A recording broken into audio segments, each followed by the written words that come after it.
So hey guys, it's Gerald Pauschmann again from geraldpauschmann.com.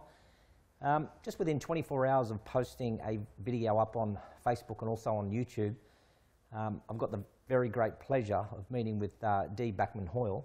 And firstly, Dee, I must say thank you so much for your bravery in coming forward and just having a chat about this hideous disease. You know, and I know I want to call it a disease, which I hope you can just clarify that with me, about depression. Because as I put up on Facebook, I really don't understand it and I don't get it, because I did say that at some stages my parents had always told me to get up, brush yourself off and just get on with the day. But Dee, it's not that easy, is it? So what I'd first like to ask you, if you can give me a bit of an understanding about the situation that, not so much that you're in, because I know that you've got a bit of a byproduct of the depression, which was anxiety. But it was more so with your first husband, is that right? Yeah, sure. And thank you for letting me discuss this with you, because I think it's very important that we have conversations around it. And just regarding the word disease, technically it's an illness, because in most cases it's episodic, unless it's very clinically profound enough to keep people in that space for years, and that's rare.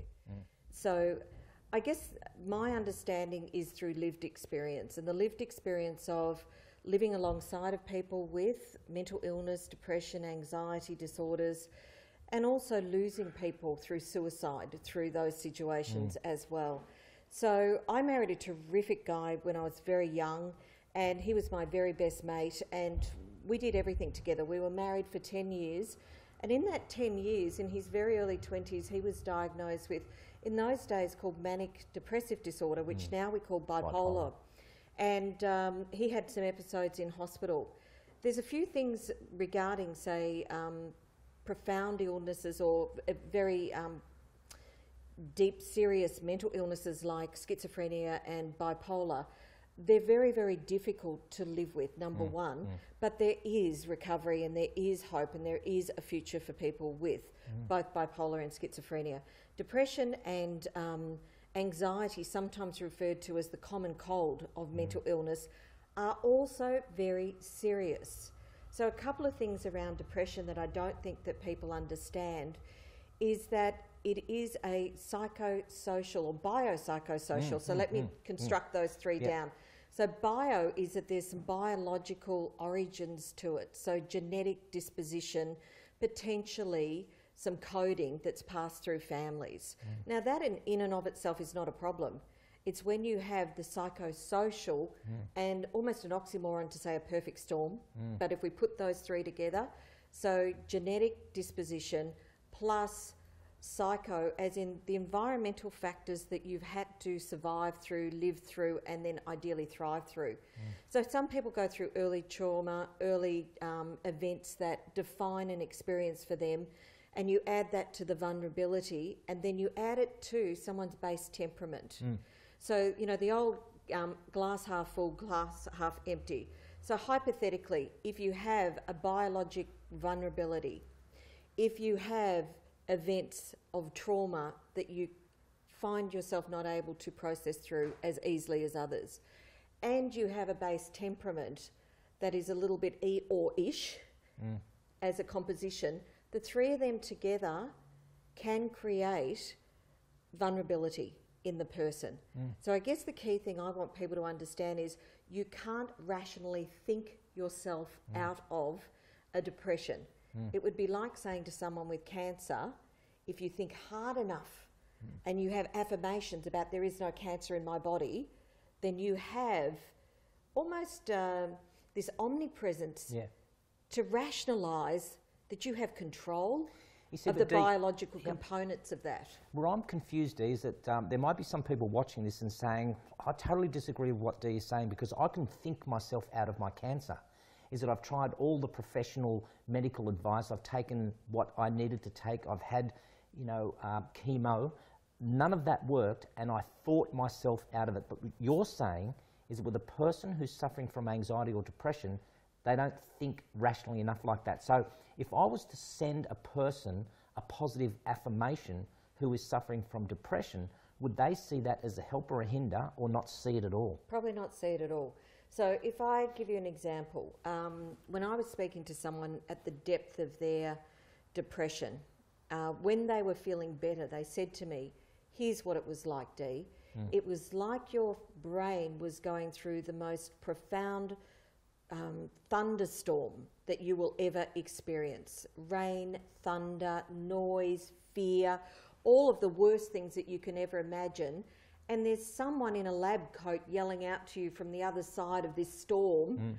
Now, on a scale of 1 to 10, which is all that very rational sort of thinking, you can't even hear the composition of a word, let alone have a rational conversation with yourself and be in a capacity of self-talk, self-dialogue to say, okay, now, how real is this likely event of this storm being real?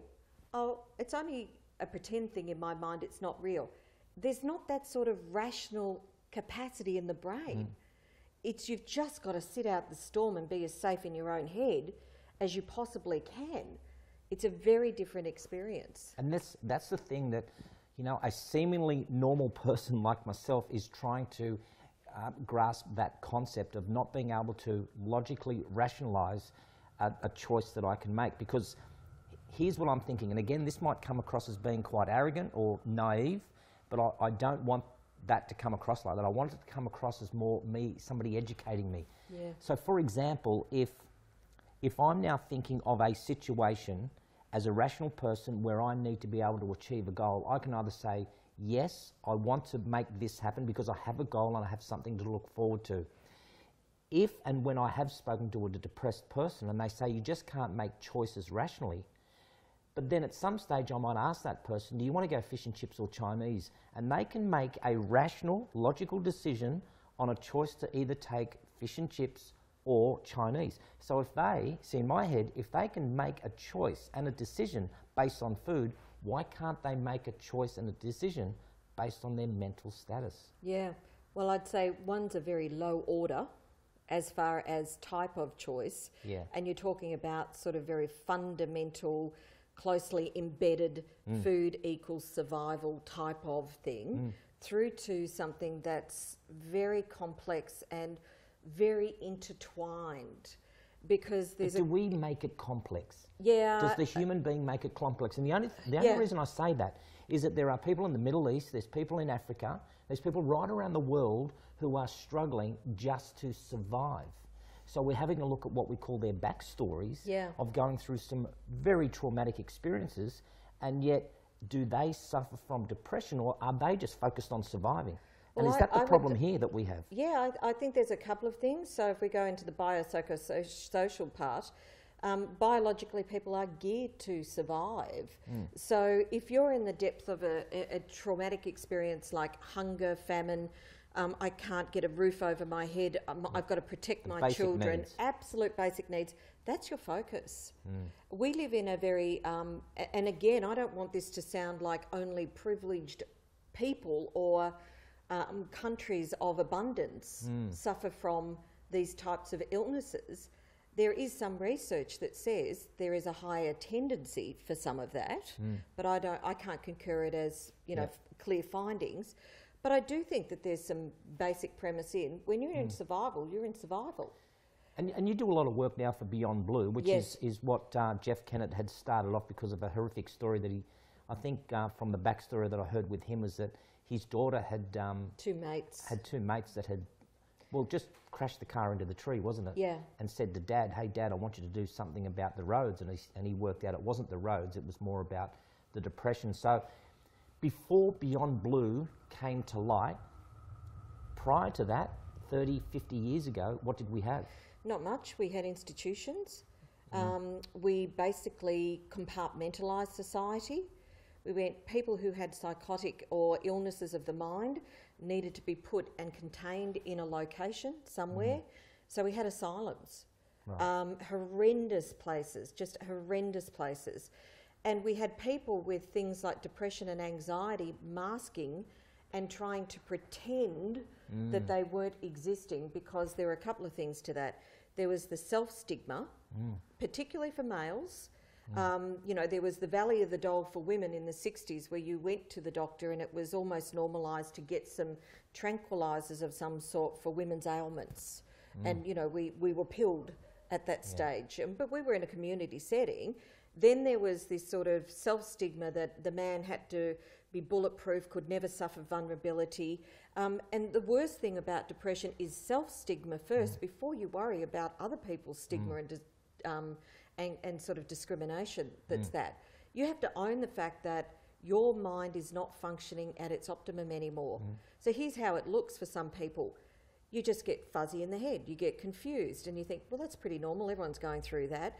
Now add to that, I can't make a decision. I'm a bit paralysed in being able to make a decision. Then you add to that, not only can I not make a decision, I'm almost pained to make that sort of decision. And the head's connected to the body. So there's the physical ailments that go with it, the gut pains, the back pain, the shoulder pain. It's a whole of body. Depression isn't sitting in the head, it's the whole of the body. See, and I don't want to stop these types of conversations happening. I really do want to, you know, talk to a lot more people about, you know, the illness that you're saying. But I've got two questions for you. If I'm now thinking of a person who is suffering from depression, I want you to think about, because you've lived through it, what piece of, I don't even know if the word advice is right, but what could you say to that person that could maybe help them jump the hurdle to come back to our normal reality? So that's one question I have for you. And the other one is for the person like me, the layman that's sitting out there that says, hey, I don't get it. You know, I get sad, I have felt depressed, but I've got too much on my mind to be thinking about the dark cloud that is hanging above me because I've got things to do. So I know that's a double-edged sword, or it's two questions in one. But let's go back to the first one, to the person who's suffering. To the person who's going, once upon a time I used to be able to just deal with things. You know, once upon a time I could just pick myself up, brush myself off, get an attitude change and get on with it. But it's harder now. There's a difference between normalised depressed emotions and clinical depression. Clinical depression needs absolute support, and it needs it from professionals, and it needs it from a couple of areas. And it doesn't necessarily mean you'll go to a GP who'll shove you on pills. That's not what we're talking about. But we need to understand the point where it's still within your ability to self-regulate and self-manage, which is the patch of the blues, versus I now can't get this back into my realm of control. It feels out of control for me. And if it starts to feel like that for you, there is nothing wrong with putting your hand up. I mean, we would criticise friends if they said to us, you know, I reckon I'm having a bit of blood pressure problem. Why, what's happening? Oh, these things. Go see a doc.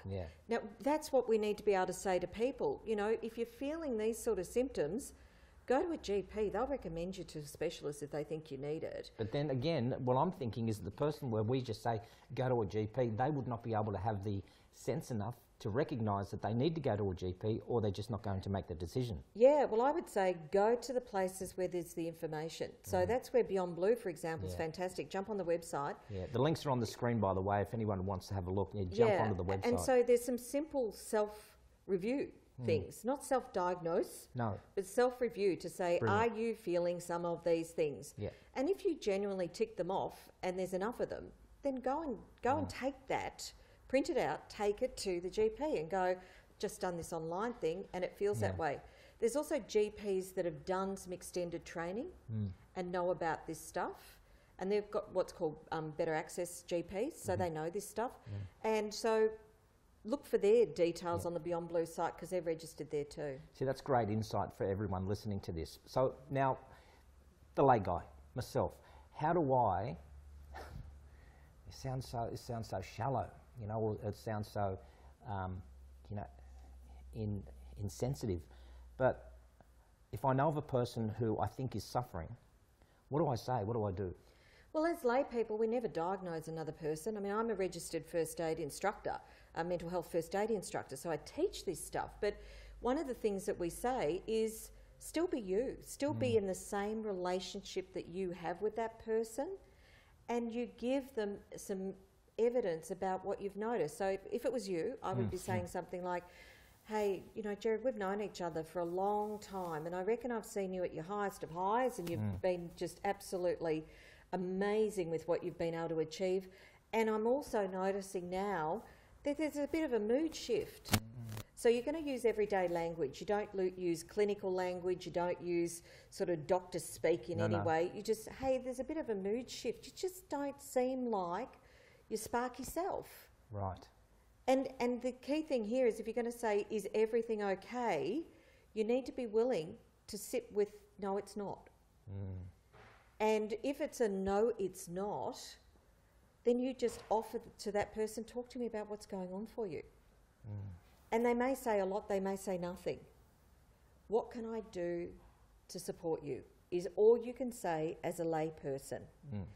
And that, you know, that trying to insist they go to a doctor or trying to insist they talk to someone is not as helpful. It can actually get people to sort of back away a bit. But what you do need to say is, whatever it is, I'm here for you.